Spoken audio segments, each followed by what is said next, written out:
Been looking for 8 teams to go up against our more established comp teams. 6 have already qualified, so without further ado, Dead by Daylight friends and Fnatic, welcome to our last day of qualifying matchups. My name is BlueberryYum. I'm with the DBDLeague as always, and joining me today is someone whose beautiful voice you've already been listening to this weekend. Zach, welcome back. Hello, Blueberry. Nice to see you, and also really excited for the opportunity to cast with you today. I casted with Mathis yesterday for the Meta versus Loyalty game, and I am very excited for the game that's coming up today. Oh, maybe as a quick recap of yesterday, one word to describe yesterday's matches. How did you experience them? So I sat through and watched the first game, which is Team China versus Origins, I believe. Absolutely insane performance on the first game I saw with the 4K5. Just blew me away.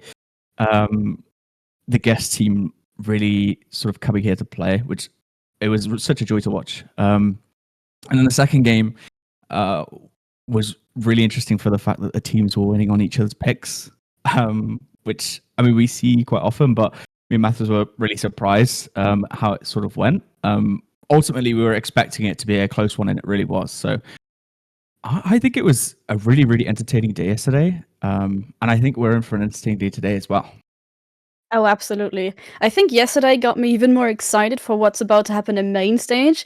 So let's see which one of these 4 teams is going to qualify. First up, we're going to have Synapse versus Night Owls, and then afterwards we're going to have Eclipse versus Valentine. Synapse versus Night Owls now. Just maybe we're going over the sets really quick. We're going to start on Plague, then we're gonna go through Spirit, Blight, Pig, and last but not least, if we get to that point, it's going to be the Wraith.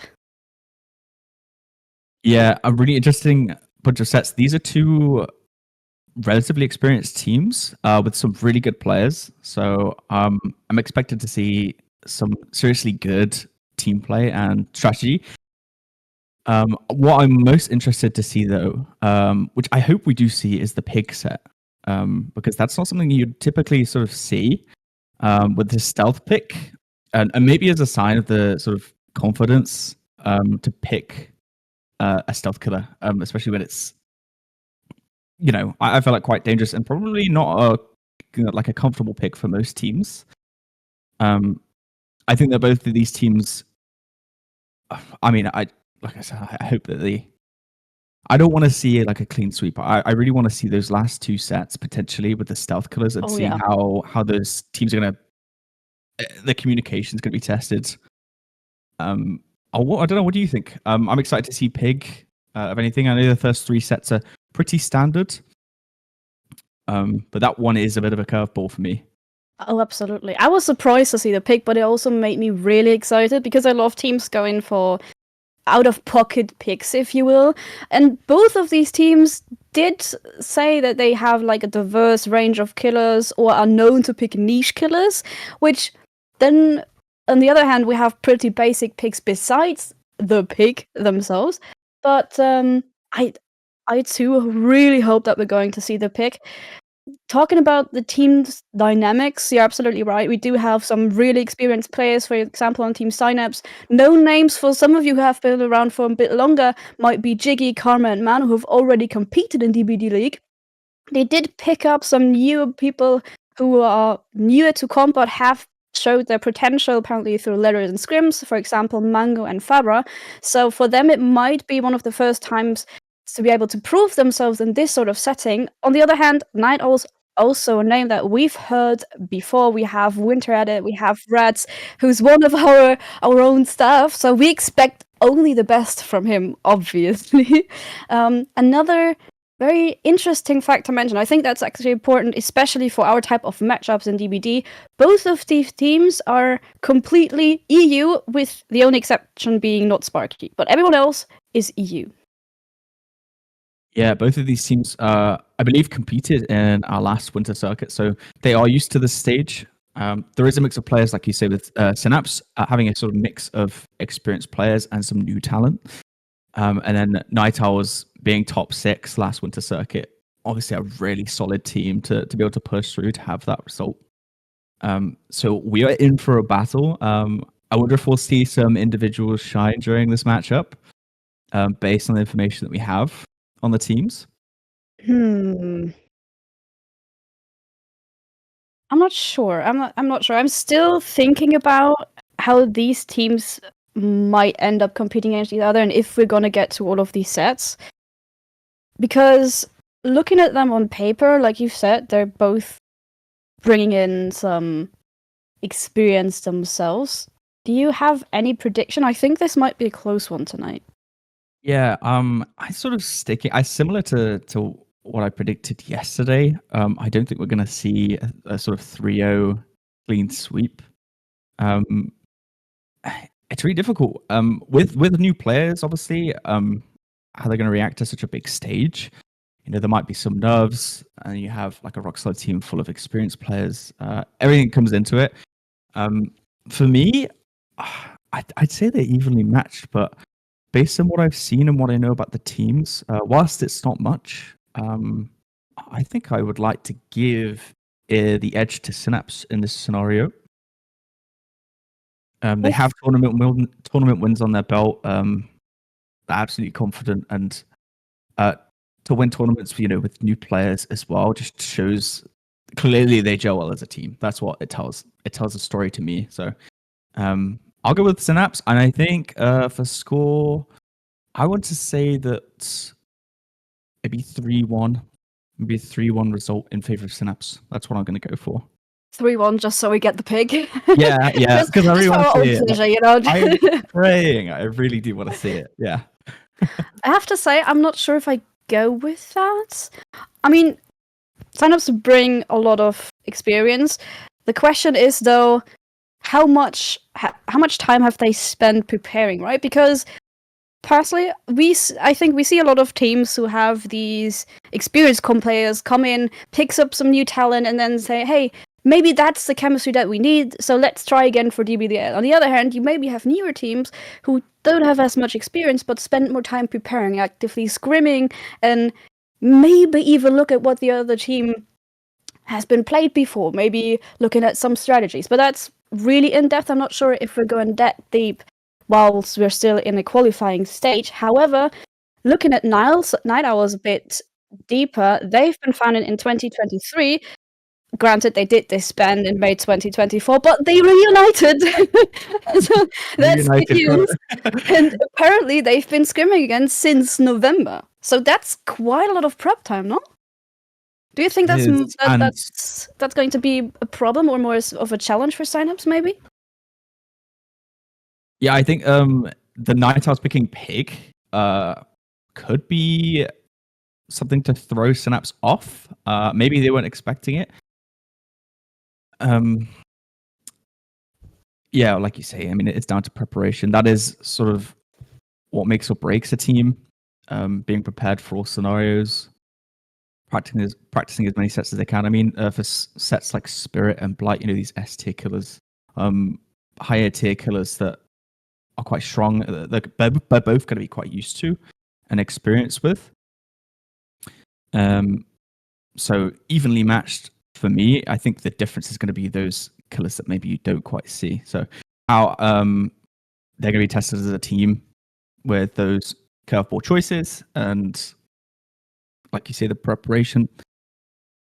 Yeah, it's really difficult, to be honest. I kind of flipped a coin in my mind, I suppose. But I mean, it's having a new talent for me. It could be something that might turn the tide a little bit potentially with these great new players.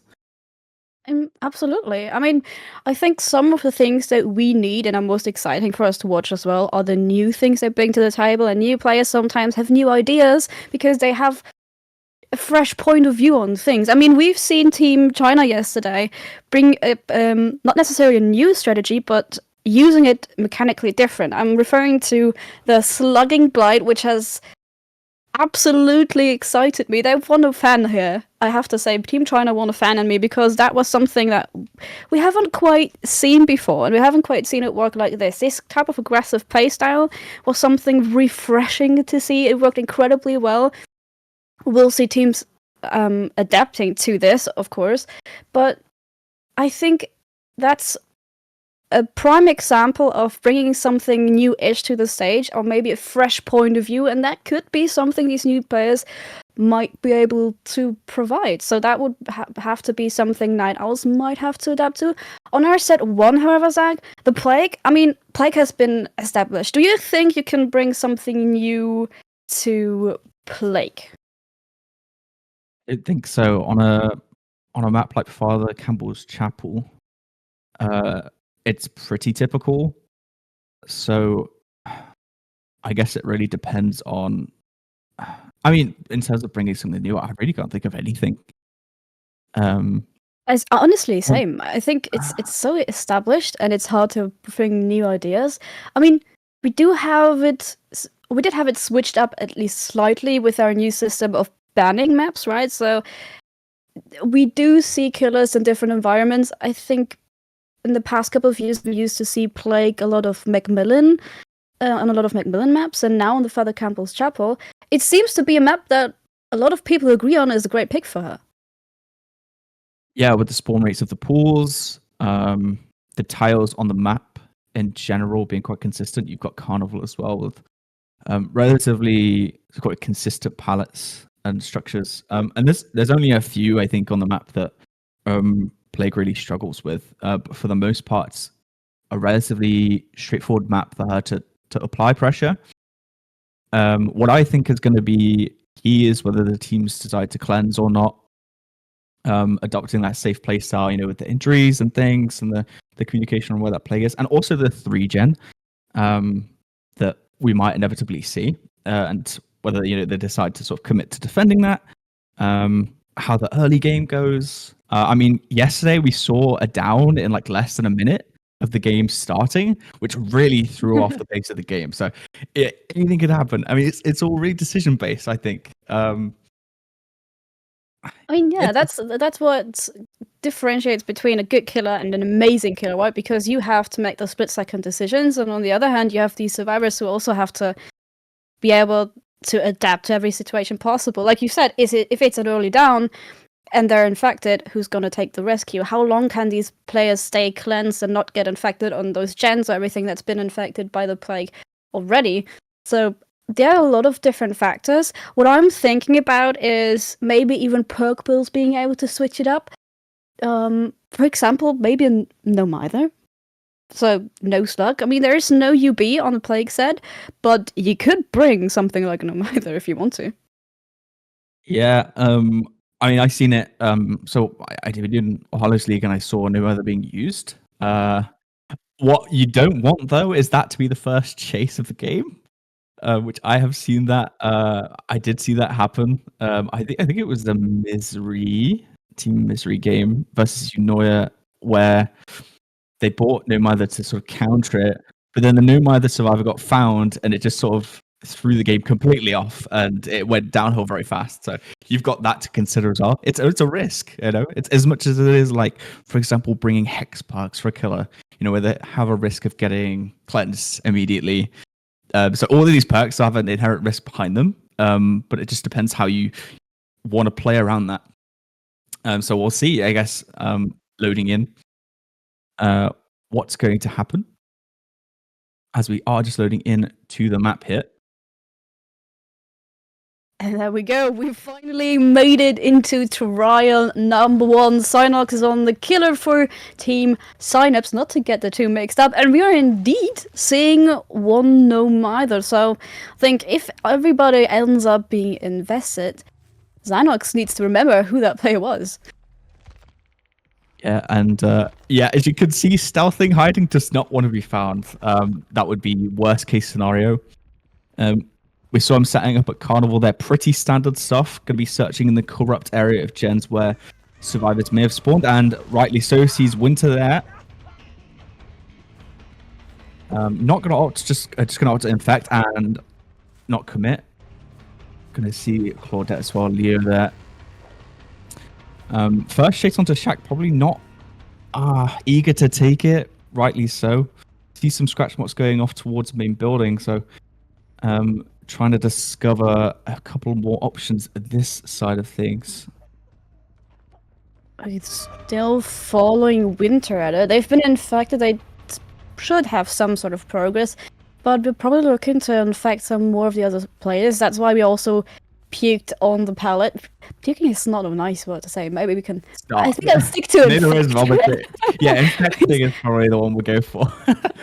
They infected possible options for the survivors to defend themselves against our plague, but for now everyone is continuing to hide out.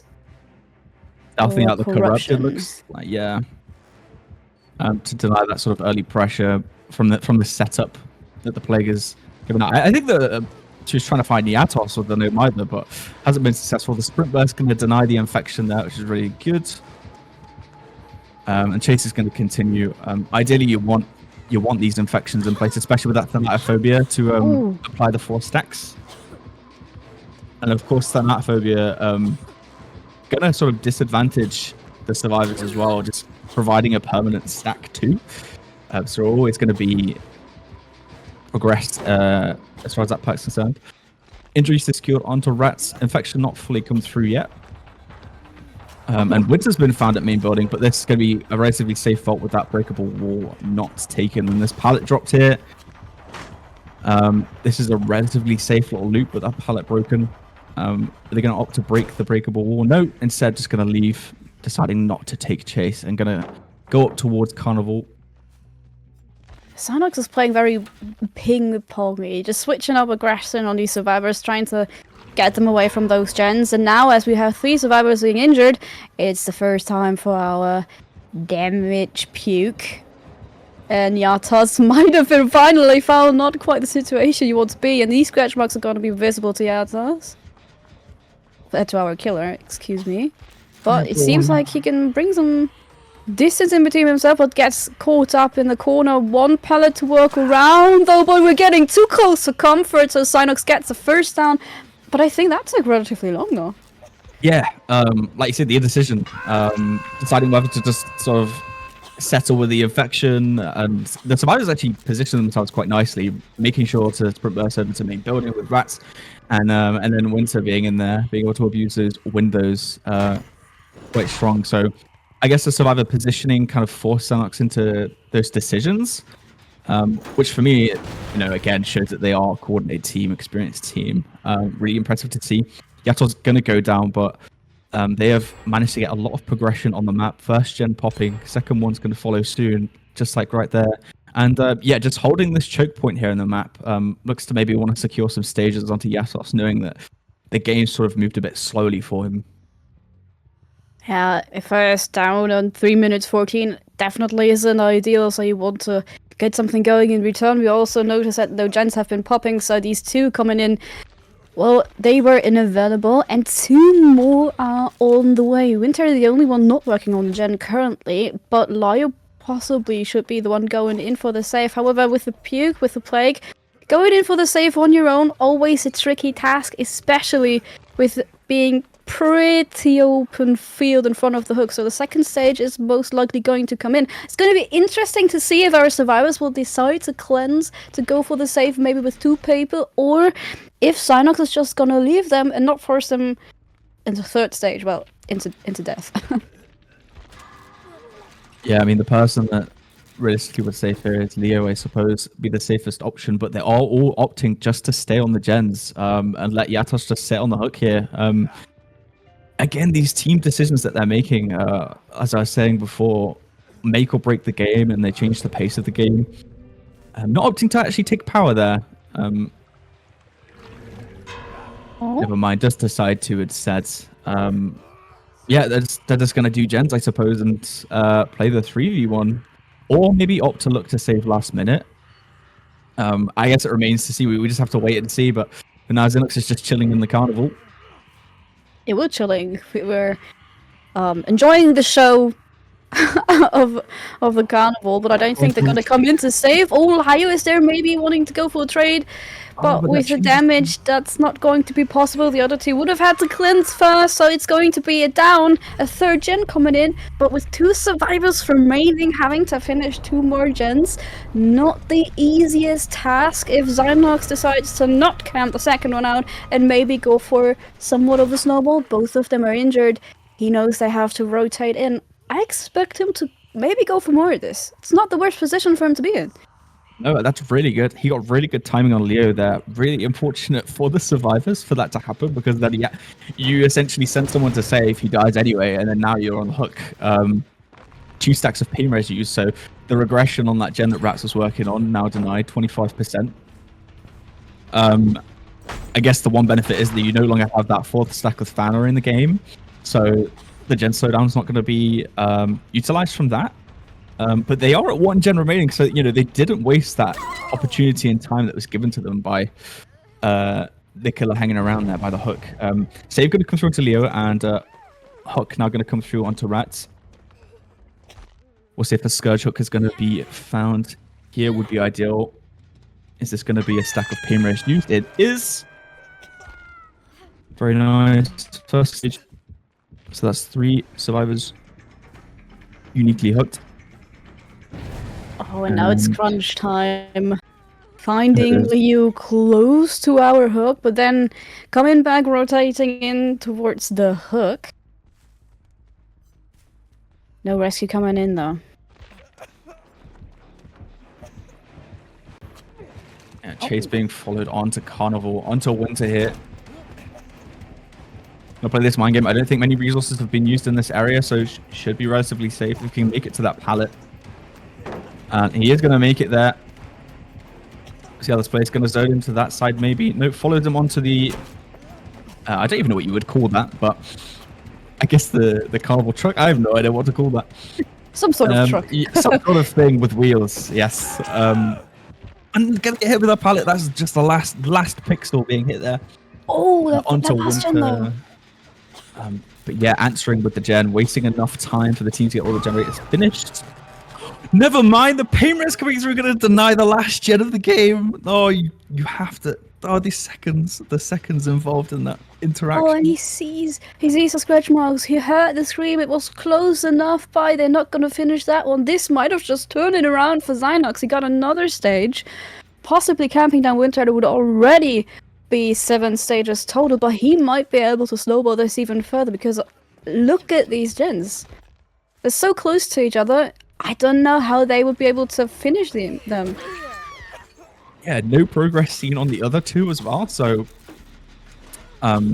he's going to know that that's the gen they're trying to work on. So just cycling hooks, forcing trades, and then he doesn't have far to walk over there. Gonna opt to hook on the hill as well. Really unsafe hook. Oh. I don't think the wheel's enough. Oh, I think they do get this gen though, because they're on open sex. Are they going to decide to commit? Oh my god. What would be the best decision, I think? No, he doesn't commit! But the survivor's on the ground. I feel like you have to commit there, no? To get the final gen done? Yeah, I mean, listen, with no survivors, with not all gens being finished, escapes do not matter. You don't have any choice but to commit there. I don't think they would have been able to finish that gen. I mean, maybe the hope was that Zynox is going to turn around and take the DS from Winter Edit, so you get some additional seconds to actually finish that gen, but... Oh, there we go. Is this going to be enough to finish the gen?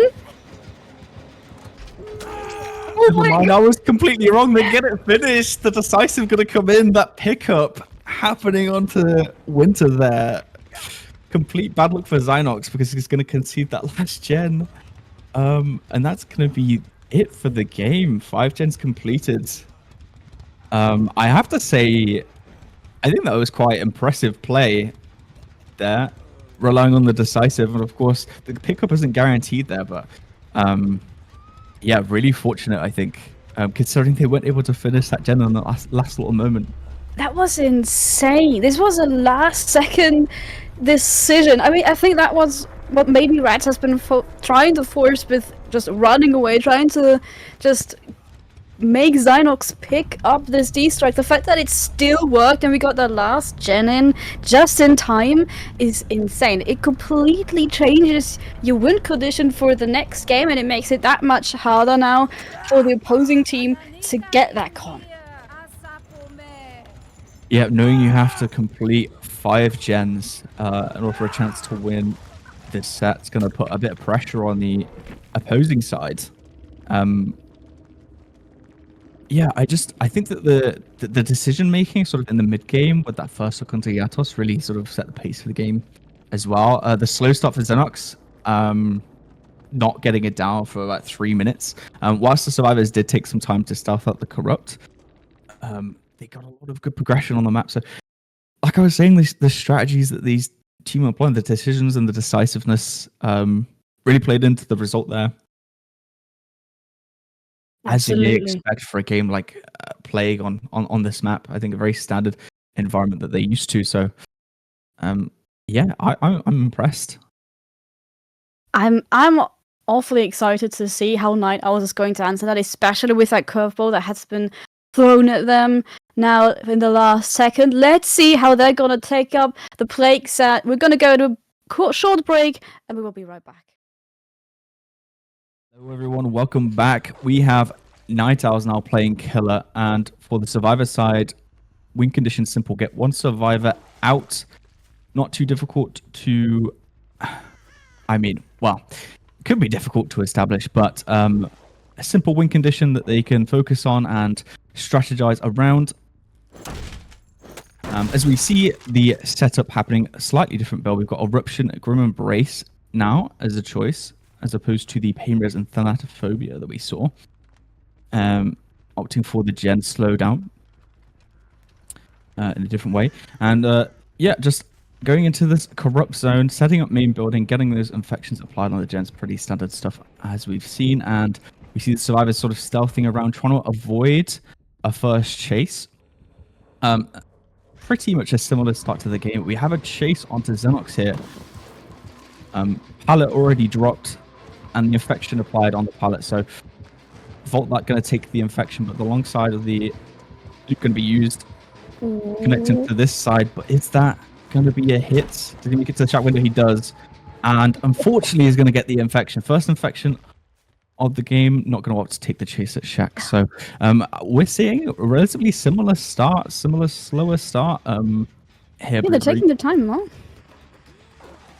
Oh, but Lion already finding the same as another survivor, Jiggy now in chase. We got the first infection coming. We're trying to get some more going. Jiggy infected and immediately on to the next one. Maybe expecting a second survivor to be on this channel, at least getting all of those percentages off and preparing the first possible proc. Now checking on the other generators to see if we can maybe spot Karma or Manu, who remind you guys are some of the more experienced players on this roster, already opting for the ability though. That's an interesting choice. Yeah, I think maybe trying to secure a first down here, considering 2 infections on the board. Sinnock's going to get injured soon from this infection. Oh, Synox out taking the chase on the killer he's been playing before. Very close for comfort to Lyle. There is another pellet, not able to pull that one yet though. Making his way around, but 1 second can change everything. The first down coming in. I do expect 1 gen to pop though. We didn't check on all of them. And Eruption was only on the one who was already, well, pretty low in progress. Oh, but we interrupted the one they were working on. Yeah, for me, these infections came a bit slower, so maybe trying to... Oh, never mind, the wiggle going to come through with the hit. Really good communication there to react to that. But the last second power is going to get the down anyway. Xenox is getting picked right back up, Blueberry. Oh my god, that is so unlucky. Right as the power runs out, you can see the color of the trail change as the power ran out, and that last bit of power just catches Xenox as he's going into that TNL structure. Oh, so that hit take's not gonna reward them with anything. Oh, they've tried. That could have been huge, but their power did indeed save the day. It also explains the agitation pick, by the way, for Lyle, and I think it's also, well, it matches with the consistency of certain spawns on this map. He purposefully tried to get the survivor down into this corner where the 3 gens most likely going to be. It's going to be the easiest one to save. Our survivors need to pick up the pace if they don't want to have a similar fate like our last survivors. It was indeed a 4K. However, they did turn on all 5 gens, we're already hovering. Karma also not infected, so he could go for the safe, but we're trying to wait until the power is gone. Zynox is about to drop into second bar. That is a long time to wait for power to run out. Not going to leave this area. Does suspect that maybe a survivor is around. Now, if Karma gets found here, that would be as devastating as it was last game around, where we saw Leo on the pallet getting caught. Really bad timing. Pallet is about to run out, and Karma has been found, and an injury. It's just happening exactly the same way. The hooks are going to go through, but thankfully Xenox isn't as close to death as Survivor was last game. Gonna drop pallet and continue chasing the area, zone him to that side and push him off. So you've got 3 injured survivors now and potentially no chance of saving them. Yeah, this isn't a good look for our survivors. They need to cleanse, they need to get some more gen on the board. They might not have a choice but to save Xenox if they want to have a chance of completing all of them. Now Jiggy has cleansed, is on his own though. Lai already getting the infection. His way towards the hook is a long one, and Xenox doesn't have too much time left. Lyle close behind him. This save might change the game for them. The first injury not out. Oh, the save comes through. It's going to be a trade, but Lau is not going to pick that, right? Xenox needs to exit the game, otherwise all of this time would have been wasted. So we're continuing the chase onto the next tower. Swing in the mix through the pallet, but not too much to work with here. They need to pick up Jiggy, and they need to get Zynox to safety. Who's going to make it? First another swing and a miss around the pallet. One more time. The ward is not going to be enough, though. Jiggy is getting picked up, but Zynox for sure is leaving this trial. Yeah, a bit of a messy sort of situation there, but Ikula can now calm down a little bit, knowing that Mori's going to come through. A bit of a buggy UI. We see the Plague in 3 pieces there on our screen. A couple of those showing yesterday as well. So you've got to love the spectator bugs that we do encounter. At least we still got the hat, right? We still got the hair. Absolutely, yeah. It's not like Wesker losing his hair yesterday that we saw. That was pretty funny.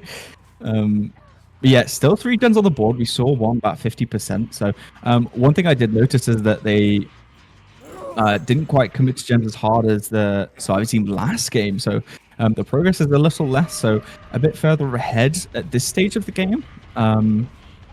We know it's got to be feeling good about.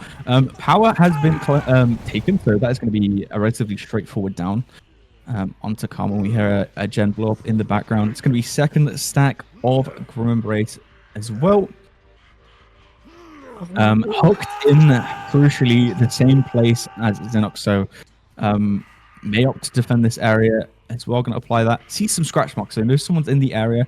Power 25% through, not long left on it. But yeah, I think that getting a down as quickly as he has after that quick kill, is able just to keep an eye on the gens around the map too, and is opting to just move away and try and pressure this gen here in main building. Realizes that he may have a bit more time. Is he gonna take power? He is, and he is a survivor down there. So is this going to be a second down? Save does come through, and the Renata are going to take chase, but is he going to commit? No, going to go over to the carnival area and try and catch that ace who's just been unhooked. And still going to take, they're still going to take the rush, but the power, so it's going to secure the down anyway. Onto Karma, and opted to slug here, trying to find that survivor who was lurking around for the save, and it's going to be Jiggy who's still in the carnival area. So if he gets found, it's going to be quite bad because you're going to have 2 survivors at risk of dying. And he has been found at the carnival truck. We see Manu was on a gen, but knowing the danger that Jiggy faces, going to opt to go pick up Karma now. And so pickup's going to come through. Going to transfer that hook onto Jiggy. Going to be another stack. This is fine though. Race. Yeah, I think that's probably ideal to get that. Absolutely. Like you go for the next Grim Embrace stack because, well, you want to finish this gen? Oh, nope. Sorry, Manu. Not on your agenda for today, at least not for the next couple of seconds.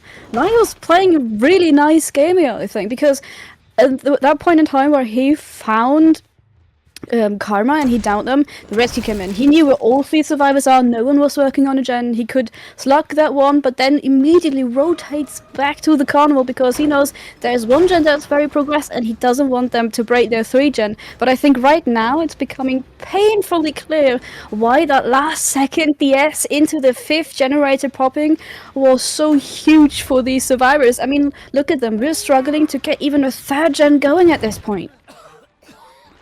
Yeah, every second counts, as we say, and these Grim Embrace stacks on that 4th one goes, and you've got that long drawn-out period of not being able to touch a gen. It's going to buy so much time. Jiggy's going to be caught here on the corner. I'm going to pass back to Carnival, and just have a pallet here for safety. Oh, gets reversed on the pallet, and Jiggy's going to vault right over. Is he going to slip down? No, runs over to the structure here, TNL wall. Gonna just save himself, but that's the second reverse of the tournament I've seen so far.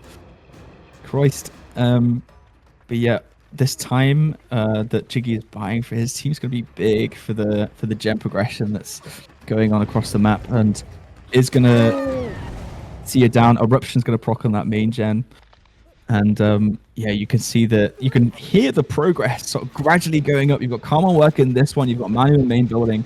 Obviously, Eruption's taking a big chunk out of that one, but these gens aren't really close, and Hook's going to be right next to that progressed gen, and it's relatively close to the main building one as well. We've got one. Oh no, sorry, it was the Carnival gen Manu was working on.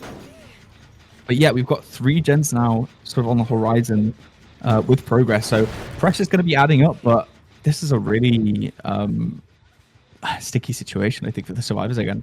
Yeah, we are in the danger zone and we're never getting out of that anymore. Manu would be the last survivor. He could get a Grim Embrace stack on the last one. The rescue coming in. Generator still regressing. You're not able to touch that one gen very far into the carnival. You don't want them to be able to work on this, but like you said, progress slowly but surely is adding up. So maybe Lion wants to opt for a slack again, because somehow the survivors are still doing a pretty good job, no matter the situation they're in. But I don't know, needs to get that wall bomb. Oh god, but the hold back! No, that's the grab into the eruption, into the last Grim Embrace stack, and now you have another hook in your preferred 3 gen area. Uh-oh, that could have just sealed the deal. Back to square one we go. Manu being found there. It's absolutely the worst case scenario for them. You saw Karma going for the unhook because they wanted to keep Manu safe for that last stack of Grim Embrace, and unfortunately, because they get found, not going to be able to hide in that area. And yeah, now the survivors are just going to have to wait. Either they opt to cleanse and maybe try go for a save, but yeah, Lios is going to be walking around, see if he can find someone. He's got all the time in the world to play with right now. And yeah, these hooks, they keep cycling back into the same areas. And really, if you're the survivors, you want to be taking them away from this 3 gen area. Granted, Lau hasn't really moved from there because he doesn't need to. Both sides, you know, I think the survivors are faltering a little bit. It's going to be first huge mistake for them, which, like you say, may have sealed the deal. It low-key seems like a lost cause, right? I mean, the survivors are doing the best they can, but what are you going to do? Laos is going for the right decisions here. Yes, you have the last Grim stack, which would be an opportunity to go for these other survivors, but you don't want to give them an opportunity to save Manu, who's now just dropped into 2nd stage. They have 3 gens to go to meet the tie condition, mind you. They would need to get an out if they wanted to win the first set. They are going to get a 3rd gen going, so that's 1 step in the right direction, but there is 2 to go if you want to save this. Are you going to sacrifice Manu? Are you going to try to save him once more? But if you're going to sacrifice him, I think you can expect Laya to stay in this area. But will you be able to get those last 2 gens going? They're still so close to the carnival.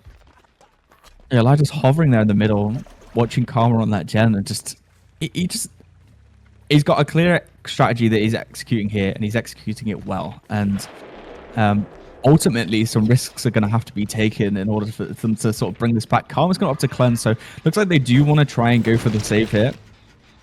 Eruption proccing, that gen's getting closer and closer to those 8 gem regression events. Oh my. And yeah, so not going to be enough to fully infect Karma, I don't think. Onyx going to come through, and yeah, it's just going to opt to chase Manu instead. Not able to get the injury onto Karma with the infection. And yeah, going to follow him Am I around. missing something? If you hit him while he's unhooking, doesn't he stop unhooking for that side? Like, if you hit him in the right timing, wouldn't he have died? I think Am I missing something?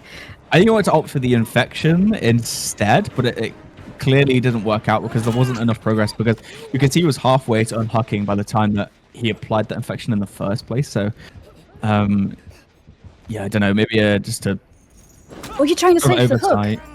Oh, you're trying to save the hook in your 3-gen. I'm so sorry for interrupting you. Yeah, I'm That's- not sure. It could be said either way, I suppose, but Manu's going to die regardless to the Mori, and that's going to be 2 survivors left remaining for the team. Just absolutely devastating. We've got a gen quite close. That's the 4th gen. Is this... Wait, do they have... This might be 2 on. Jiggy also got another one! Wait, hold on! Wait, whilst that Mori was going on, they were on the last 2 gens. They pop it, so they just need an out now to secure the win. Are they going to be able to do it? You've got 2 gates here, and Plague is not a mobile killer.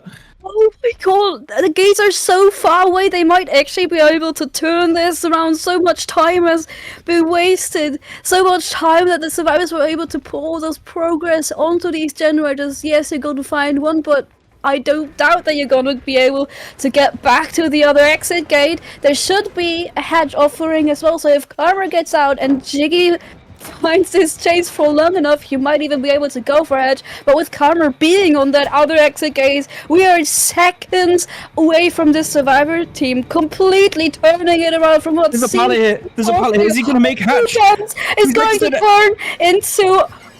Oh! Does he get the hatch? He blocked it, but we got Karma out of the gate, so what does that mean, Zach? Well, the one out, well, they're able to get an out, so it's the win for them. Unfortunately, Jiggy's going to be left in the trial to die, but that's... I mean, I was not expecting those 2 separate gem pops. Clearly, they were playing that Carnival one quite sneakily, which is inevitably meant that they are able for that result, but I don't know. It's 2 back-to-back games with really insane endings. This is exactly what we were hoping for, with 2 teams of such high caliber. I'm just really impressed with what I'm seeing, and I hope the remainder of the game, bro. yeah, holding that window, not gonna fall prey to the mind game, and last Mori gonna come through, but really well played by Night Owls. They got 2 stages out of the game. I am so impressed. It seemed like a lost cause. Lio had everything under control. I honestly think at some point it slipped away from him. I think at some point he would have had to slug and seal the deal and just keep these survivors busy with picking each other up and just having this trial end when we had 3 gens to go, or even 2 gens to go. And regardless, huge shout out for Synapse for getting these survivors out of the gate. And with that, our first set ultimately has a winner. So without further ado, we are gonna continue with our second set, which is going to be the Spirit on DDS. So go get your snacks and stay tuned for set number 2. Number 2 is on Naya once again on the killer side for Team Night Owls, and they're trying to get one back at Synapse, who took their first pick, and we're immediately finding Karma. So could that be our first hit coming in the first couple of seconds? Let's go. What a great start. Yeah, that pallet drop and mind game round there, able to get that hit over the pallet. Gonna traverse into water tower. Another strong pallet gone. Gonna mind game this. Probably waiting for the phase to come back. Inevitably gonna trap Karma here in a corner. So strong early start. Gonna phase on the pallet and following around. As you can see, there's a lot of grass on this map. Not able to. It's unfortunate. Gonna come out of phase to Karma staring him in the face. And that is gonna be the first hook stage so early into this game. And closest gen about 2/3 of the way along. Gonna make his way over there to see Spot Main and Gallows. see what gens they're trying to get out early on. We see this side of the map there. It looks like they're working on that gen over there. And we see Ruin there applied. Alongside, we've got Wretched Fate, Thrill, and Devour. So full Hex build for the Spirit. And yeah, Unhook comes through, but that heal, unfortunately, going to take that hit on the Vault there. So opted for the reset, but essentially all their work's been undone. Lio's probably going to go for the tunnel out, dropping the next pallet. I wonder if he's going to go down on purpose to maybe have Lio eat the D-Strike, but Lio's going to rotate back around to try and get all of that value out of the Ruin that he's got with him. Let's see if that decision pays off. Jiggy also taking a hit, now making his way back to Gallows, trying to drop off, get that balanced landing value. Someone's waiting down there, but Jiggy, we've seen him being cold on the last chase. No job for him though, way around the pallet, not completely going down, but we spot another survivor. The perfect opportunity for a slug. First generator, however, coming in. Yeah, I'm not sure were they trying to lurk for a flashlight save there. This is a really quick down from Lio, and the survivors are getting caught out. And this sort of early game is looking a bit shaky from the Synapse survivors. First gen does pop. Karma resets off in the distance, and Jiggy's going to take a second hook of the game. So 2 hooks, 4 gens remaining. Very, very, I'd say I can be really happy with this start. Also D-Strike, for now saved. Karma possibly having an opportunity to use that one again. Now not trying to spot different survivors. Scratch marks towards the Hex, maybe. It's Synox. Another fresh hook survivor. We'll have to stay far enough for our next Devourer stack. Not losing the survivor, however. Not being able to come back just yet. Trying to keep the distance. The survivors maybe already getting a hunch of what he's got coming for them. By the way, Lio's trying to keep his distance from the hook. They might have to go for those totems at some point. Yeah. Opting not to sort of commit, but try and hover the area to try and catch an unhooker. And that isn't, I believe, a second stack for Devour, because the fact didn't go up and the pack deactivated. Sees the Claudette here, and the balanced landing coming through, gonna really save Jiggy here off hook, and it's gonna be able to make it over to the structure here with a pallet, bit of safety, and gonna go up to phase. And unfortunately, the loud noises of the Claudette and the grass moving off in the distance is not gonna be. It's gonna ultimately end up in a down. This gen here looks like it's going to finish, and Karma's been found, so interrupting his gen as well. Yeah, so that's really not ideal. Karma's going to avoid danger. I'm not sure what happened there. It was a bit too dark on my screen to see, but Karma avoiding a hit there really nicely. Second gen pops in the distance. That's going to be the one sort of behind Gallows that we're working on. Imagine whilst Karma's being chased up in this area, Hook's going to come through, and it's not the most safe area, but Karma, I mean, that's the second time. Second kiss for Lio. Yeah, like... just hugging mid-chase. It's not all hate, it's also sometimes just fun and games and a little bit of love, right? Hey, I appreciate you. That's all he was trying to say. It was a good little gesture. Yeah, our killers are sometimes also just looking for love. I don't think that's what Lio's intention is for Jiggy. However, he's been pushed into the second stage, now got the BT on him, but I don't think that's what we're gonna end it with. He needs a survivor out now because these gens have been popping, and we've had quite some progress on additional ones, but the Ruin working its way. You need to interrupt those generators. A third one coming in. Time, speed, wrath for Lio. Yeah, we talk about the love between Karma and the Spirit, the hate relationship between Jiggy and the killer. Both love hate as the chase continues. But actually not going to chase. Probably realize it's going on a bit too long, especially with the balanced landing survivor. Eventually going to get that exhaustion gone and able to proc it again. So doesn't want to waste too much time. And Karma going to get found in a locker, unfortunately. The stream buffered, so I literally saw that flash before my eyes. What is it with the Spirit and Karma meeting eyes this game? That's the third time this game that I've seen that. That's going to be second hook stage for Karma, and Xenox could be found off here to the corner. And not interested in that. Going to sprint base away. Never mind. It's going to come back. Has got this pallet for safety. How long they're waiting to get the power back, and there is a third stack of the Valhalla right into Zynox's face. It's his first down though, so maybe perfect opportunity for a slug. You know these survivors have to go for the totem. 4 generators done. It's crunch time for Lion. Now it's time to snowball. If not now, then never. Manu also taking it down and Karma hiding off. You want to find Jiggy as well, who's taking the liberty to go for another gen. Are you cleansing the totem? Are you just trying to get that 5th gen out of the way? Are these survivors gonna go for an out at this point? Manos on the ground, but deciding to hook Zynox though. So let's see how it's gonna go. This rune has to come in clutch. You need to find the gen they've been working on. Yeah, and I think Lime might have a vague idea, but it's gonna work its way over to that side of the map. Sees that means being worked on up there as he's walking through the center of the map. Of course, Jiggy's going to be safe here with the balanced landing. And I believe they were lurking around the water tower area, so they might be looking to sort of pressure that gen as well. Of course, there's quite a bit of a distance between them. Unhook going to come through off of the distance and going to commit chase onto Jiggy. And 1 gen remaining, 4 survivors still alive, so not ideal. The Devour going to result in Jiggy going down. And we are creeping up on those Devour stacks. That gen isn't quite as far as I thought initially. Jiggy is out of the game now. They're trying.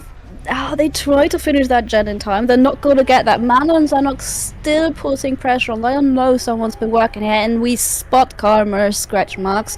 This chase could make or break it. If Karma gets this gen going for long enough, they might be able to finish the gen and then try to go for an out. But if you get Karma here, you're gonna go for the slug and maybe get some more, depending on how far the generator is. But we're leaving him. We're trying to keep them from popping that last gen. Good call on Lion's pop, but now you need a first out. Every roll is half-life, so that shouldn't be too big of a task.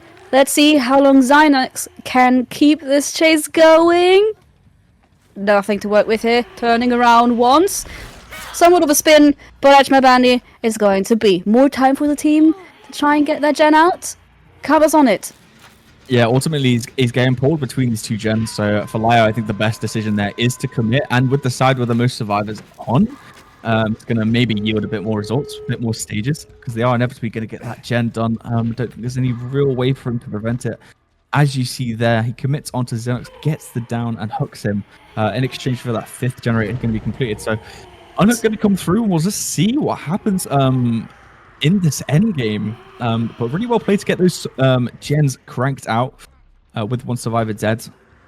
Ultimately, they played it pretty well, working those 2 at the same time. Good communication.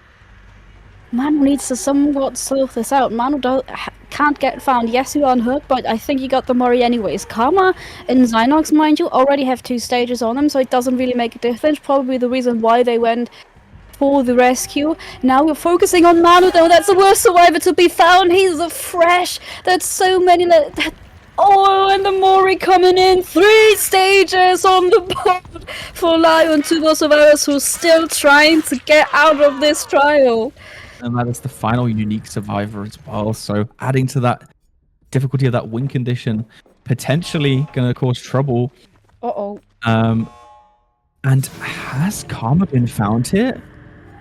I think so. Onto the scratch marks. That other gate was open, but doesn't actually opt to follow on those. Oh, never mind. It is around Shack.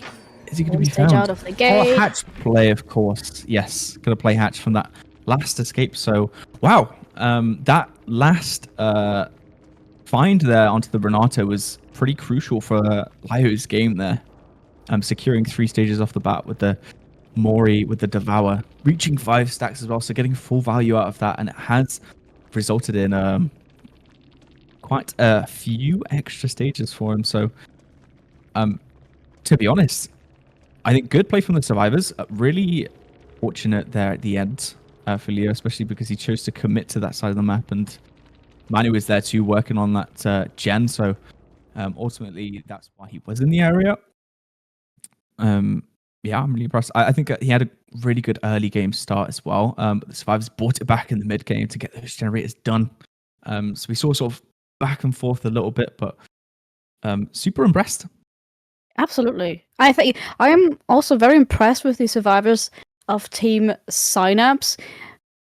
Leo did get a first down and then wasn't quite able to get that snowball. I think we ignored the generators for too long. If you come in with a build that involves ruin, you need to interrupt them a bit more to get their pressure, because you don't have something like a pain wraith, a pop, or whatever you might bring on the spirit set of the perks that are obviously not banned. If you're gonna go for the ruin, you need to play around it a bit more. And I think that's maybe where it kind of slipped away from him, because these survivors knew exactly when to reset and when not to, and they took the risk of unhooking.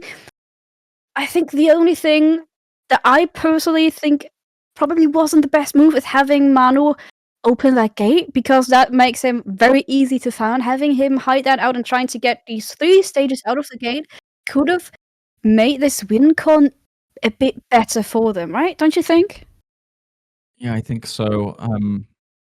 Maybe not judging sort of the decision of the Spirit as well as they had liked, because obviously the kicks gates have popped, someone's on hook, but going into that area and finding the Renato ultimately spelled 10 stages.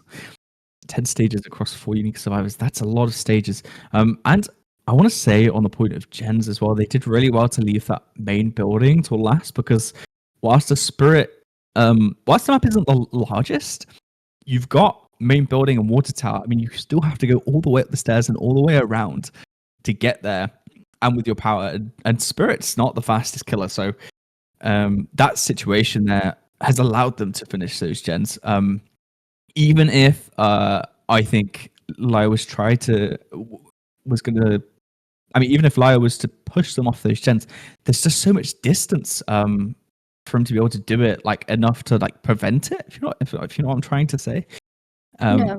It's not like a prime res where it sort of secures it in. You've got ruin that's on the go, but as soon as that Spirit leaves for main building, you're just immediately jumping back on that gen, and ruin's basically negated. So ultimately, the situation of the map played into that. Just unfortunate for that final Mori there at the end, because I think they played quite a clean game. Yeah. On the map. As if they would have went for the hex totems, they had quite a few of them to cleanse it, to go through. So maybe another reason why they didn't try to look for any of those hexes to cleanse them, which was a nice touch. Now we're gonna revert the rules, right? Synox is gonna come in for the killer and basically needs a 3k with 11 stages. That's a lot. Even for a spirit set, that's a lot. It is a lot. The question is if he's gonna bring the ruin as well. I think the early game might be one of the most deciding factors, right? We got a first down on 44 seconds. Do you reckon that's going to be enough for Zynox as well? To be honest, it seemed so fast. First down being in 44 seconds, that's relatively quick, in my eyes. So ultimately, maybe I think Leo managed to catch Karma off guard there in that just sort of positioning. So led to that first early hit. And then, I mean, the pathing across the water tower, whilst it is a safe area against a Spirit, it's pretty rough, because she can quite easily zone you with that phase on the other side of the drop pallet. So I think it's a bit situational. I don't know if it's going to be as easy to achieve for Xanax. But I guess we'll see. I mean, anything can happen. It is a Spirit. It is a strong killer. We've seen quicker downs happen. Maybe not as quick as this, but yeah, that's sort of set him up for success, I guess, earlier on. We're just loading in, so we're going to be seeing very soon. Yeah, we are having some lobby problems. We've been trying to. Looks like it. Yeah. We've been trying to get this with some sort of analyzing, but I think went across our first trial of DDS pretty well. I think the crux actually really was not getting the second down in time and not utilizing the perks he had with him for all of their potential. I hope Synapse can maybe pull a bit more out of this, because this win condition, it is a seed one. Honestly though, it's not undoable. Spirit still is a pretty strong killer. If you're on the survivor side, you have to watch yourself still. I wonder if they're gonna have one person just hide out for the most time of this trial. It could be one of our strategies coming in. What do you think? At least for the killer, I think maybe the build could come into play to help them secure the win. But yeah, for them, hiding one survivor would be good. And I think it's relatively easy on a map like Dead Duck Saloon, that's just full of bushes and, sort of it's quite easy to miss survivors, as I'm sure we've all experienced if we've played killer or whatever. So definitely a map that allows for that. If they do want to adopt that strategy. It's interesting to see though that there seems to be running a theme through tonight's games, right? Because we've had split last second decisions on all of our trials. We had the D strike, we had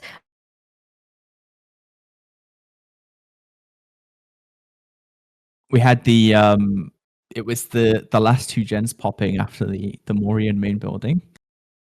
And now we've also had the fresh hook survivor being found last second. All of this is pretty exciting, and I think because we've been not blessed by the behavior gods tonight, we're still setting up the lobby, so we're gonna call a quick break, and we will be right back as soon as possible for you guys. Stay tuned.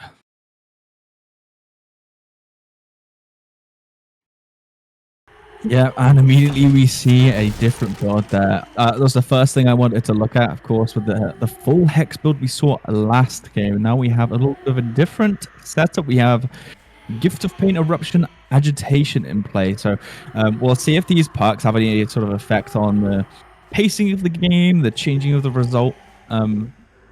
Ultimately, we were questioning a few decisions last game on whether it might have differed the result, but ultimately I was able to use the perks pretty well, and I would say in a good way.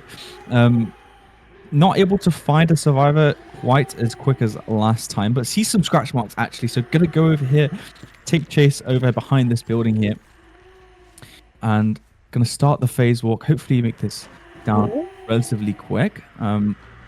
Nice bit of pathing there from Sin. Gonna be found going up towards Water Tower, quite a safe area.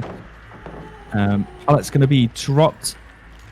Phase back up, gonna block the pallet with the phasing body, and yeah, should result in the first tag onto Sin. Gonna take the runaway over there towards the shack area, and yeah, so dropping on the wrong side, unfortunately gonna lead her down. So I say relatively early, not as quick as the first game, but a start that Xenox can be happy with. Yeah, it's still pretty fast now. We're looking at 1 minute and 20 seconds over here. Shout out to Toby in the background. One gen coming in though in return for Sin being hooked for the first time. The second one already with a lot of progress. We see the scratch marks from the survivor that's been pushing this generator, but Synox, no time to cap this out, I guess. Looking for someone who's close enough, trying to maybe even get a trade over here. We're still looking at the steep win con, and every second counts. We have a couple of generators on the street, as well as gallows you can keep an eye on. So not the worst place for Sin to be hooked for Xynox.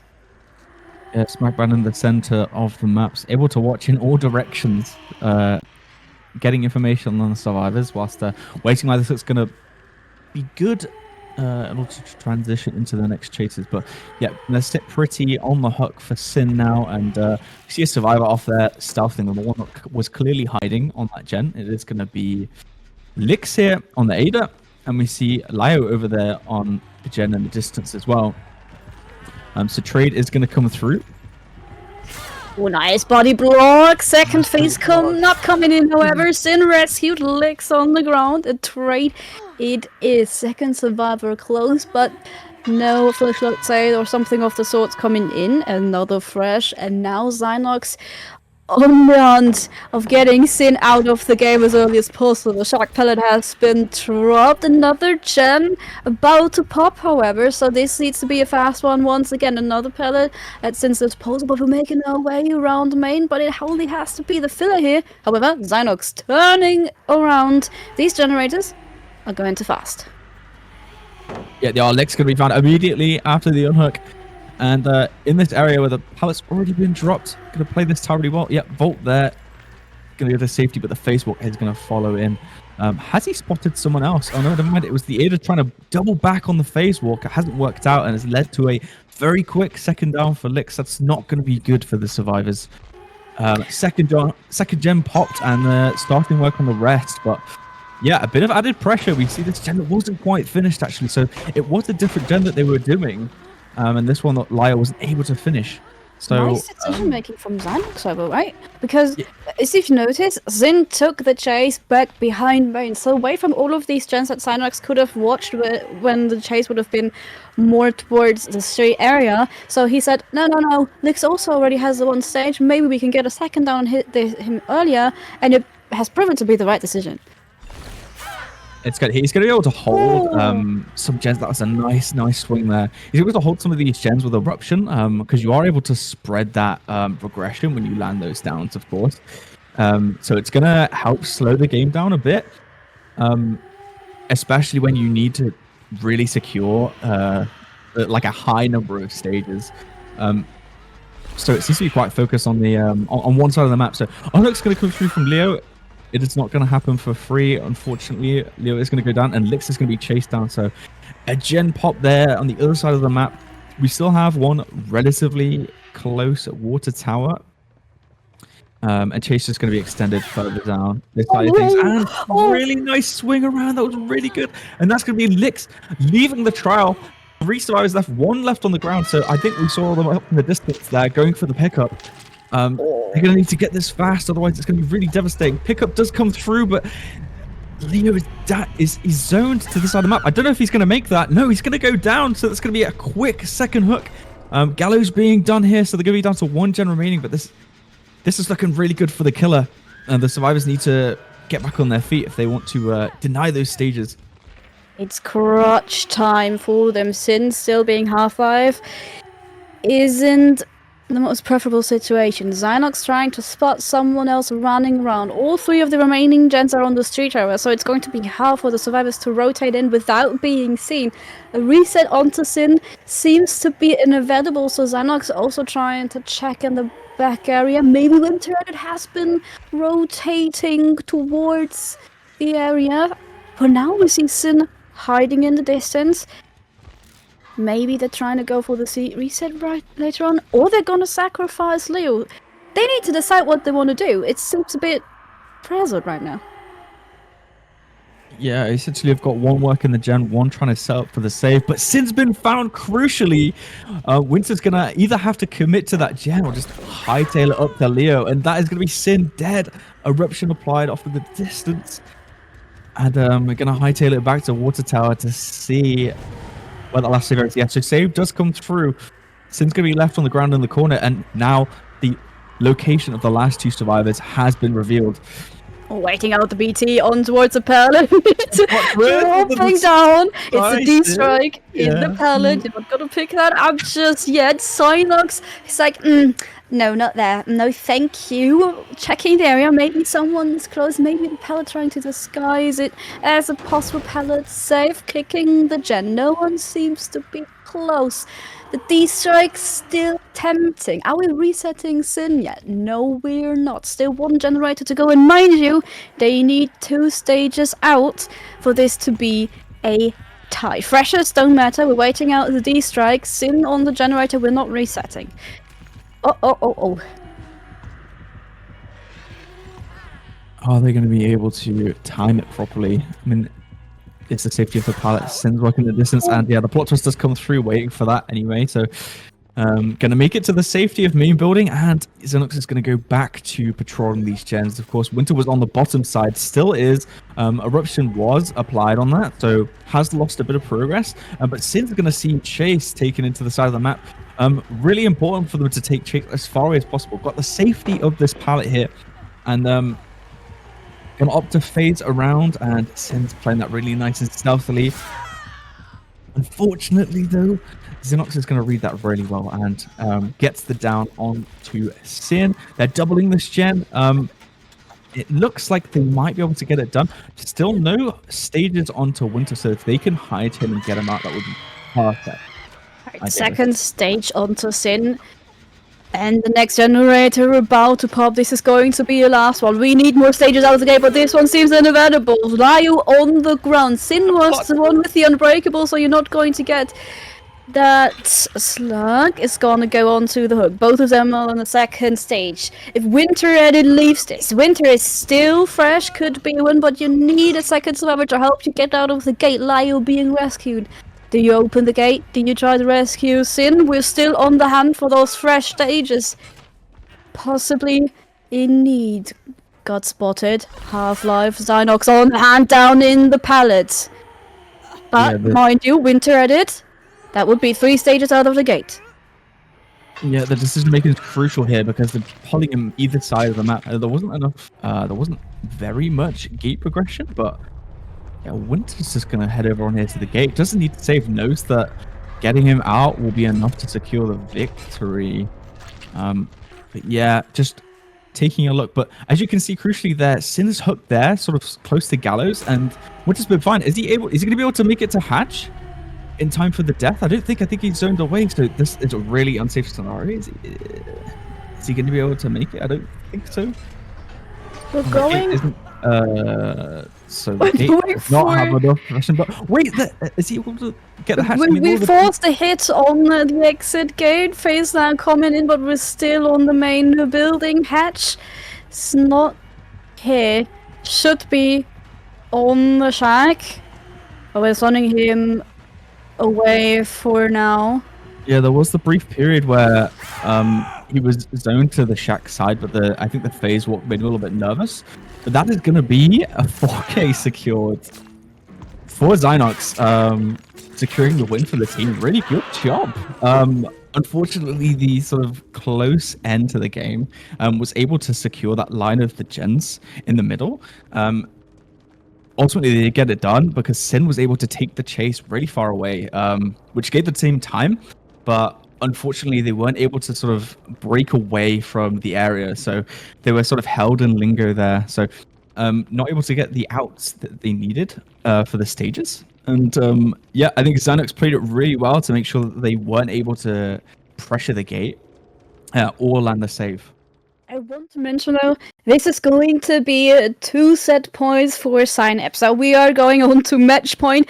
One thing to mention, however, despite our current scoreline, Night Owls is doing really good. For example, that one play we had in the pallet with the killer basically having to choose between getting the D-strike or the pallet save or the survivor being back up for the health and just having to hit him. That was a really great play at the end. It all sort of fell apart though.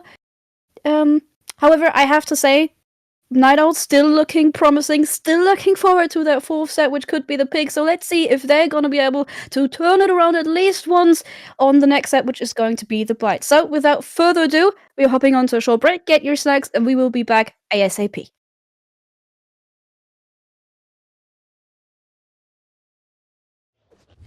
And there we go, it's our next set. We're into our possible match point. I'm now coming out on the killer for Team Synapse. We see another corrupt interaction, as we do, followed by agitation, eruption, and I believe pain res, if I saw that correctly.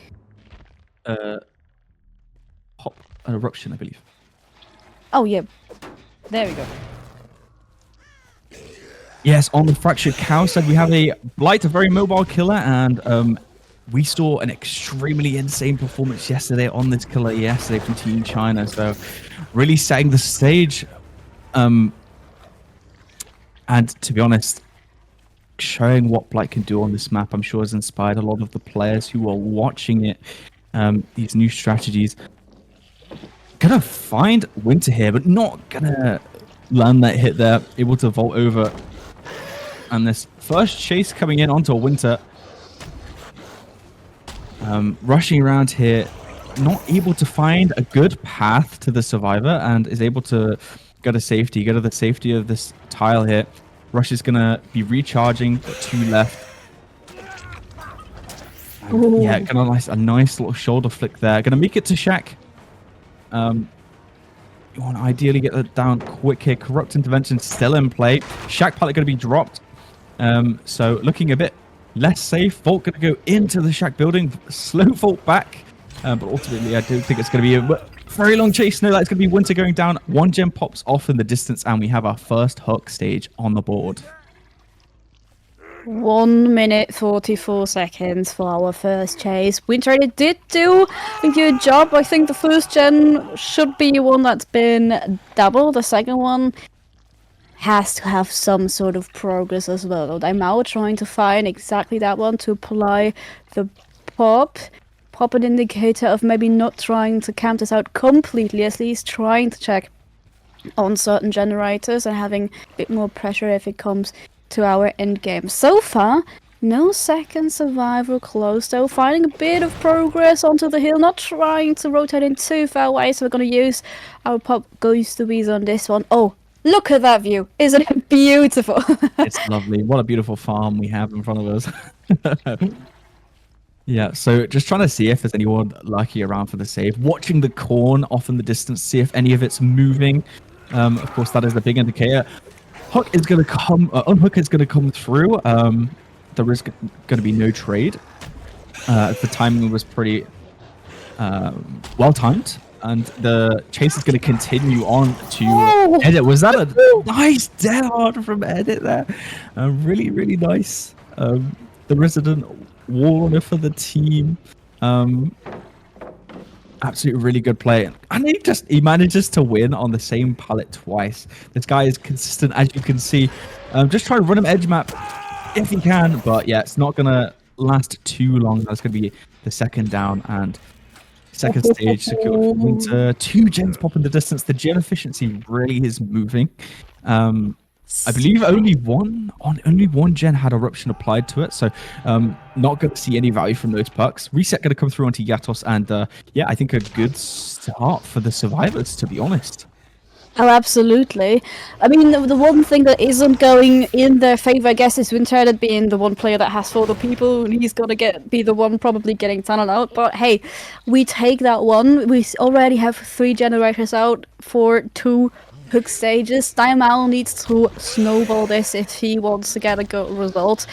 Let's see if we can spot someone rotating in for the rescue. You also want to have Winter leave the game before another generator can get too much progress. They are somewhat close to the hook, at least 1 generator, the second one being on the harvester, also close enough to get checked. But the other ones, not as easy. You're wasting a lot of time here. If these survivors decide to rotate in and try to rescue him, this could have all been wasted. Sin taking the first down, it's going to be the trade. It's not looking good for Daimao. Take Winter out of the game and snowball this ASAP, otherwise you're in a rough spot, buddy. Yeah, and so he has the borrowed time from the hook, but he also has Dead Hard, and not able to get that this time. That is going to be Winter out of the game, and we have Sin left on the floor at the hook. Yatos now off in the distance somewhere. Going to be checking these gens. Doesn't have time to go back and pick up. And you see this gen is really close. And are they going to finish that in his face? Okay, they are. Okay, so opting to go for that. And yeah, so this gen spread is probably the best case scenario for the 4 gens that were remaining. Blight's still a mobile color, able to traverse the map if he so wants. But yeah, I suppose Lyo decided that he wasn't going to get anywhere, even if he decided not to commit. So getting that gen forward is good. But Sin almost getting swung around the corner there. Somehow finding him again, huge play. It was a 50-50 between was it an Unbreakable, was Yatos close to pick his mate up, but I don't think another gen has some progress. We are still wasting time. Sin going down. You're now forced to pick him up because otherwise he will be back up standing in a minute. However, Sin now going back on hook, somewhat away from 2 generators, but on the Blight we have some type of mobility, right? Reset coming in for Lao himself, but the 3 of the gens seem to have no progress. So let's see if a 4K is still possible in 1 gen remaining, or if these survivors are gonna give Daimao a hard time. I think it's at this stage it is going to be possible. Oh, finding Lao resetting himself at the hook there. It is going to be possible because when you get a pop and eruption chain going, it is very difficult to sort of combat that, especially against a Blight. So I would be very surprised if we see that last gen done. I think it's going to depend on how they decide to commit their resources. Do they want to get Survivor off the hook? It looks like they might do. Yatos off in the distance, going to hook Sin. Lao taking the locker, trying to waste as much time as possible. There is a gen by that hook. But like you said, there's no progress on the map so far, so plot twist can happen off in the distance as well. So what gen are they working on? I'm sure that's going to be Daimo's next decision to find out, but gonna venture off to this side of the map, see if we can find someone lurking around. Let's see if it's been the same spot like before. I honestly love seeing plot twist being used a bit more. It looks so silly, but it's so smart, like we've seen in the last trial on the Dog Saloon.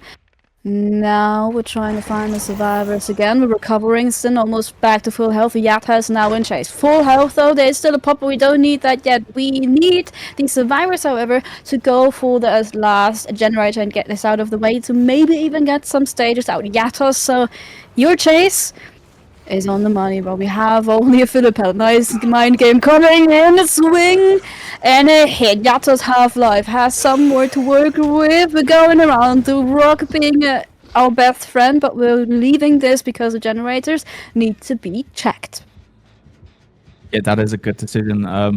Probably has a set amount of time he wants to commit to these chases before he's able to really allow, especially when the other 2 survivors are going to be working this chance. As soon as they see someone in chase, they're going to be trying to apply that pressure immensely. Yatos is the deliverance survivor, so ideally you want him chased because he could just he could sort himself out, and then it gives the team time to just work on the rest of the map. Sin's going to be caught here, going to kick that gen, apply eruption to it, and Sin's going to be holding that corner, and it's going to be a hit landed onto Sin. Is he going to opt to commit? You have to remember though, Yatos is also the one who hasn't been hooked before, so if he's able to hide that out and maybe even get out of the gate, that's 3 stages out of the way. So these survivors have to decide on whether or not they want to try and make use of that deliverance or try to get all of these 3 stages out of the gate. And so far, it looks like the other survivors have been trying to take chase, but now Yatos has been found. Like you said, not the worst thing though, but look at that, he doesn't know about the Unbreakable. The last generator already got some progress, but Daimao is going to be there in time. We see the survivor running away, so it's going to be easy to dash on to Sin. No more charges though, it's a swing and a miss. Another pellet for Sin, he could drop that, but we need to be careful, and it's a swing for the pellet on the ground. However, Yatos is gonna stand up, he's back and running. So no, it's not over yet, but these survivors are under pressure.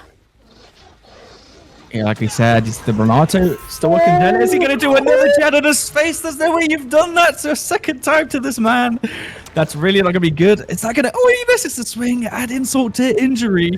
That's really not probably ideal. Yato's going to be picked up by Sin and going to force the locker grab. Again, wasting so much time. Is that an endgame plot twist we see there from Sin? Leo's going to be slugged. And yeah... It's very fortunate that they're able to get that gen. That's probably the best decision they could make there because this is a very high pressure killer. So if they're able to pop that gen, they really should probably prioritize that, right? In my opinion, that's good. But plot twist has been found in the background as I'm talking. He's going for the risky plays. He picked him up threw him back onto the ground. Lio has been picked up. Daimao now knows where the other two are. He could still 4K this and put us all through a loop, but Yatos needs to hide this one out. That's also why he hasn't gone for the exit gate yet, because that would have been so easy for Daimao to spot him. Probably they wanted to have Sin be the one opening that up, and that's now going to be exactly what he's on. These downs need to come in, and they need to come in fast. Lio might be the only survivor who Daimao could still get out of the trial. Now going for the grab, so wasting even more time trying to pressure Daimao to get this survivor onto the hook. We're close to Shaq. He knows this gate is about to be open, so we're just taking the 2 additional stages. But the most important thing is, friends, Yatos is out of the game, and he's a fresh hook. Yeah, that's absolutely. I was trying to find the right word there, but that's really good for them. Basically, even like just the unfortunate whiffs in Shaq and then the locker, like all of it adds up in that stage of the game. Yatos still had Deli, still had Unbreakable, so he was, I mean, relatively safe. And this decision to pull the killer to Shaq each time, I mean, of course, knows that they're off in that area. So I think the survivors did really well to sort of pull this blight sort of either end of the map. You see how they spaced themselves out so well. And yeah, essentially like they were able to get the gens done because of it, and they wasted so much of his time. That is really what matters when you have sets like this with high tier killers, is every second counts basically. And I think that's what we've seen here. Lio doing 2 gens in the face of the blight as well. Unfortunate timing for the blight to even be in that situation, but I think that we just witnessed a very clean game against a very scary killer. Oh, absolutely. The survivors did a bang of a job. I love seeing the commitment and just going for these generators, knowing the win cons. I mean, ever since we've changed that, the generator pressure has been upped immediately, and I think I mean, it's been a while since we've changed the scoring system, but it's nice to see how it's getting played out. And these survivors, they made the right choices. I wonder if leaving that plot twist on the ground was the right decision for Daimao, but he was trying to get more stages so badly. I mean, you can understand you want a better result than that on the Blight. I think these survivors just made the day of their own killer. This is very winnable for Night Owls. I think that's doable. Yeah, so we saw 7 stages there secured on 3 separate survivors. So as far as a Blight's concerned, you know, that's doable in general. So if killer plays his cards right, I think so too. The pop and eruption, I don't think maybe he had as much value on it as he would have liked. You're right. I think that he had quick chases, but he wasn't really kicking too much. So the regression, you know, wasn't as it really should have been. Of course, Blight's a bit of a hit and run killer. When you run pop and eruption on him, you want to kick a gen, sort of a side quest, and then continue on into chase. We didn't really see that. The positioning around where the survivors were doing the gens and the chases didn't really allow for it, I noticed. So I think that sort of snowballed from mid game into that late game where they were able to just pop these gens in such good timing. I think that the return fixture is going to be pretty. I think it's quite a comfortable result to try and reach. Personally, for me, Synapse being on match point puts so much pressure on Night Owls. But I think in that situation, they did really well. It's going to be so interesting, right? Because 7 stages across 3 survivors, that's so manageable. And we have to say that we didn't even have someone use the Deliverance, for example. We didn't even have someone use the For the People. So these survivors, because because the survivors who were running these perks were, one, found very early, and two, the one who was the fresh hook, weren't able to use all of the resources you technically have to get a good result against the Blight, right? We know Blight, tier 1 killer, very scary to go up against, you need everything that you can, and they didn't even have two of the perks that can be game-breaking, not game-breaking, game-winning. Let's not say game-breaking. Behavior, please don't break anything, we want to load in with everyone this time.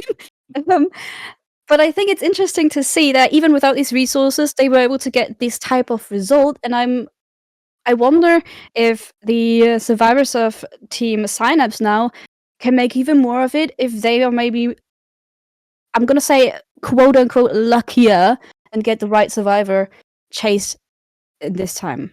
You know what I mean?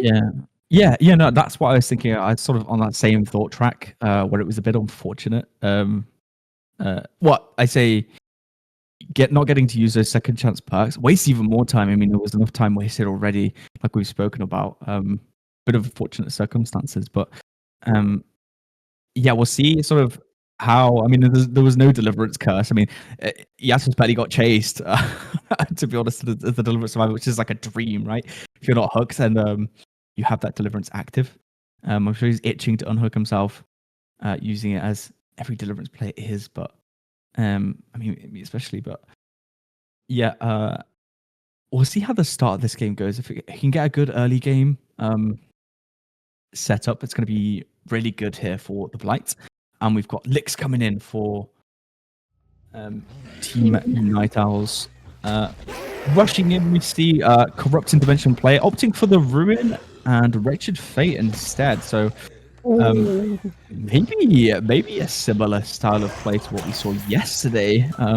I was gonna say, it immediately reminded me of Team China, and it would be so exciting to see a similar performance like that again. Let's see if Licks can do it. Keep the dream alive for Team Night Owls. We are trying to qualify ourselves for the main stage of the Winter Circuit.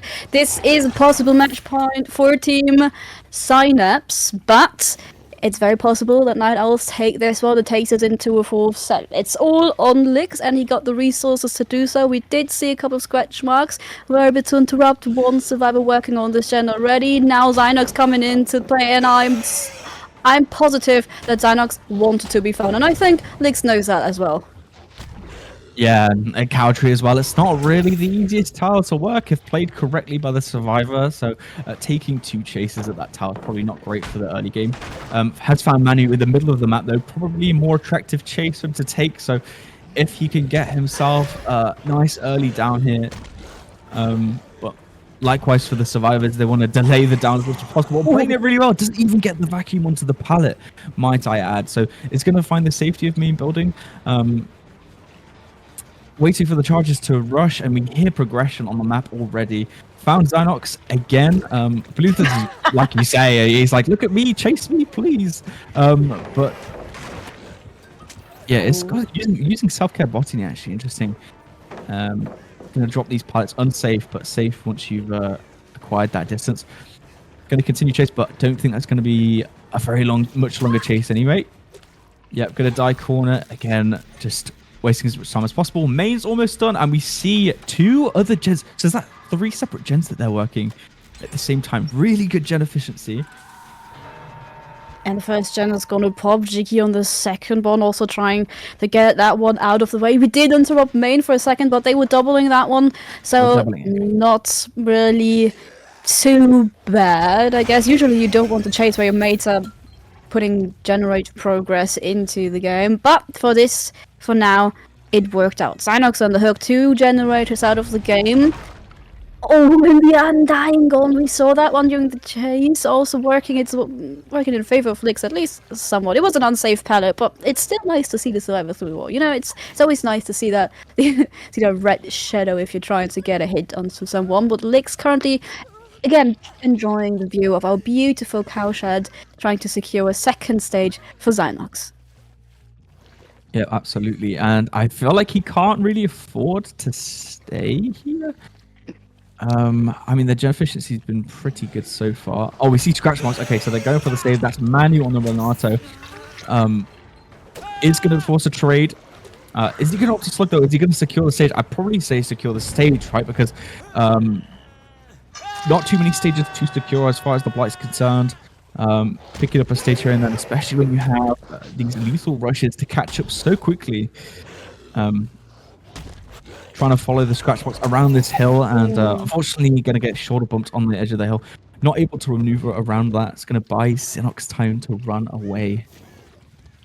Yeah, we're trying to make more distance between him and the killer, trying to also loop him away from the gens that have been currently worked on. Manu with the deliverance coming in was about to be expected, but Zynox resources aren't looking too well, so we go on the edge map, ending one rock for him to work with, but it's going to be the corner picking him up. But that means a third generator has been completed, and once again, yes, the rune is a great perk, but you need to utilize it more. We haven't interrupted these gens too much, and now we need to start doing that because time's getting steep. Zynox on the second. Yeah, Manu not able to be healed. Back onto the gents. Yeah, 3 stages on 2 survivors so far, and 1 gen remaining. This next chase could potentially spell the end for the game, and potentially the series if they're able to keep this up. The pressure's on for Lix, and looks like he might be able to secure the down. Yet, so that's going to be a down to Manu. But these are the survivors you've already got stages on. I wonder if Synapse are just trying to throw these survivors into the face of him, to keep Jiggy and Karma safe whilst they're working on gens. It's a good strategy, and it's working, especially when you've got a result like this where you need to get those hook spreads going. Reset going to come through onto Zynox. Unhook coming through. They're getting these unhooks through so quickly, and to be honest, it's the best strategy for me because you're able to get all your survivors doing something, and essentially not risking eliminations or hook stages by doing that and setting it up. They've already got that last gen sort of approaching halfway, you can see. Oh yeah, they're working on it, and now it's on Zynox once again. He already put up some time on the clock. You can't necessarily afford to pick that up, but you need it! It's safe coming in! When everything goes bad, worst comes to worst. Jiggy with the reblind, getting Zynox back on his feet. I think this might have just sealed the fate. You take the pallet out, that generator is on 75%. I don't think you can snowball this for the life of you. This might be Team Synapse striking at Zynox on the ground again, but Jiggy's still close enough. The wall is gonna protect it from the flashlight. Save the 5th gen coming in. We need more stages. Zynox out of the game, but even if you get another survivor, it needs to be a fresh. So the one you don't want to find is Manu because he already got 2 stages. If you get one more survivor and you camp him down, if it's a fresh, that's gonna mark the win. But you need to find them. Yes, you absolutely need. You know, Jiggy is somewhat in that area, I guess. You know, if you sort of assume he was still lurking for that flashlight save, which you saw he was. Trying to see if he could get that extra time wasted. But yeah, not able to see anyone so far as checking this gate. And yeah, all the survivors gates are so close together. I'm so sorry. These survivors back up to full health. Maybe trying to get Lix's attention on Manu. Manu Loki needs to be the one to open up these gates. Karma hiding this one out. At least one survivor who's playing safe. Jiggy as well.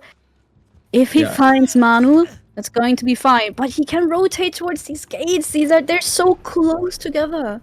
If Karma gets it or Jiggy, is that lag? Oh no, they'll be. Is Nick lagging out? Please not DC. You got to be kidding me! This was the height of our trial. Our killer possibly crashed.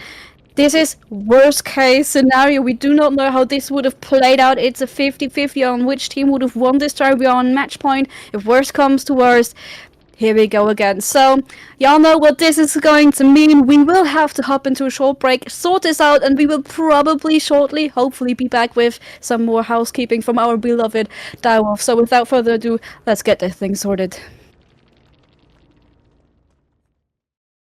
Welcome back, everyone. Investigation is over. It was pretty quick. Night Owl's killer had an internet lag, and there's only one rule for that. All these survivors are immediately escaping, and that means 5 stages compared to 7 stages. Very sad to see the best of 5 ending like this, because I do think there was a slight chance still.